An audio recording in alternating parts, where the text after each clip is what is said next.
الحمد لله رب العالمين والعاقبة للمتقين والصلاة والسلام على نبينا محمد وعلى آله وأصحابه أجمعين أما بعد. محترم حضرات، بات یہ چل رہی تھی کہ قرآن کو ٹھہر ٹھہر کر ترتیل کے ساتھ پڑھنا چاہیے. حضرت مجاہد جو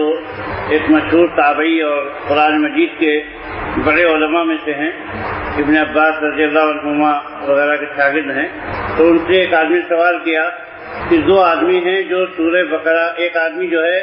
سورہ بقرہ اور آل عمران پڑھتا ہے اور دوسرا آدمی خالی سورہ بقرہ، صرف سورہ بقرہ پڑھتا ہے، اور دونوں کو وقت بھی اتنا لگتا ہے، رکوع اور سجدے اور جلسے بھی اتنے ہی ہوتے ہیں. تو انہوں نے فرمایا کہ جو صرف سورہ بقرہ پڑھتا ہے وہ میرے نزدیک زیادہ افضل ہے، اس لیے کہ جب آدمی اتنی ہی دیر دونوں کو لگ رہی ہے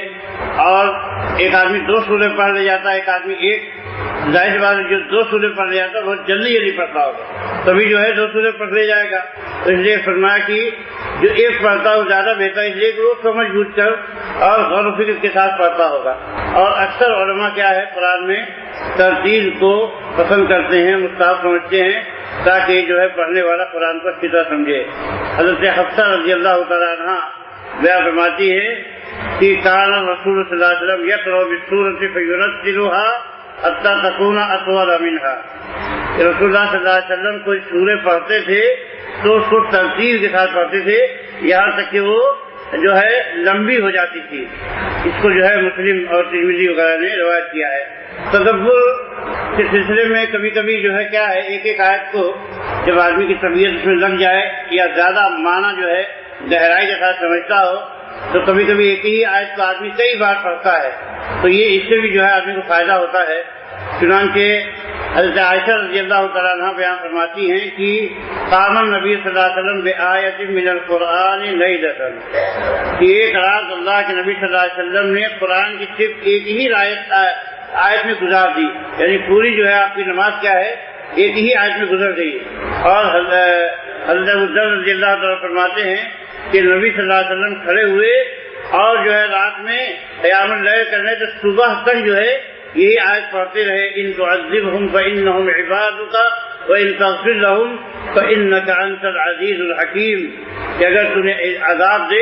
یہ سب تیرے بندے ہیں اور اگر تمہیں وقت دے تو بے شک تو غالب ہے، حکمت والا ہے. حضرت عیسیٰ علیہ السلام جو ہے یہی بات کہیں گے، جو ہے عیسیٰ علیہ السلام کی زبانی قرآن میں ذکر کیا گیا ہے سورہ مائدہ میں. تو اللہ کے نبی صلی اللہ علیہ وسلم اس آیت کو اتنا ریپیٹ کرتے رہے کہ پوری رات میں گزر گئی جو ہے. اور بہت اہم بات ہے اس میں اللہ تعالیٰ کی عظمت، اللہ کی قدرت اور اللہ تعالیٰ کی ہماگیر انصاف اور ساتھ ہی ساتھ اللہ تعالیٰ کی مہربانیوں اور اللہ تعالیٰ کے رحم و کرم اور عنایتوں سب چیزوں کا بہت یعنی جو ہے بہت جامعیت دکھانے میں بیان آ گیا ہے. اور اپنے عز اور بندگی کے اظہار کے لیے بھی یہ بہت مناسب ہے. تو اللہ کے نبی صلی اللہ علیہ وسلم اس کو بار بار پڑھتے رہے. اور یہ روایت جو ہے پہلی روایت ترمذی کی ہے اور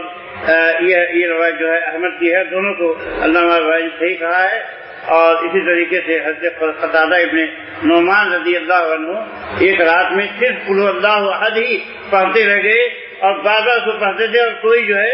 دوسری سورہ انہوں نے نہیں پڑھی. یہ بھی جو ہے روایت بخاری کی ہے. حضرت تمیم دائی رضی اللہ تعالیٰ کی روایت ہے کہ انہوں نے اس آیت کو صبح تک پڑھا، ام حسب الذین اجترحوا السیئات ان نجعلهم کالذین آمنوا وعملوا الصالحات، کہ کیا جنہوں نے برائیوں کا ارتکاب کر رکھا ہے یعنی گناہ کرتے رہتے ہوئے سمجھتے ہیں کہ ہم ان کو ایمان والوں اور نیک عمل کرنے والوں کی طرح کر دیں گے، یعنی بڑی بڑی برائیاں ہم مراد ہیں. تو اس آیت کو رات بھر پڑھتے رہ گئے. ایسے ہی جو ہے آدمی قرآن پڑھے تو اس کا اثر اس کے اوپر ظاہر ہونا چاہیے. جہاں دھمکانے کی بات کہی گئی ہے، خوف دلایا گیا ہے، تو اس کے اثرات اس کے اوپر آنے چاہیے، غم و حزن کا اظہار بھی ہونا چاہیے. تو اللہ کے رسول صلی اللہ علیہ وسلم فرمایا کہ ان من احسن الناس صوتا بالقرآن الذي اذا سمعتموه يقرأ حسبتموه يخشى الله، کہ سب سے اچھی آواز میں قرآن پڑھنے والا وہ ہے کہ جب تم اسے قرآن پڑھتا ہوا سنو تو ایسا لگے کہ وہ اللہ تعالیٰ سے ڈرنے والا ہے. اللہ تعالیٰ سے ڈرنے والے خشیت کے آثار جو ہے اس کی تلاوت میں ظاہر ہوں. یہ ابن ماجہ اور دارمی کی روایت ہے. علامہ البانی اس کو صحیح الجامع میں حسن بتایا ہے، لیکن بصیری، عراقی اور خوینی وغیرہ نے جو ہے اس کو ضعیف بتایا ہے۔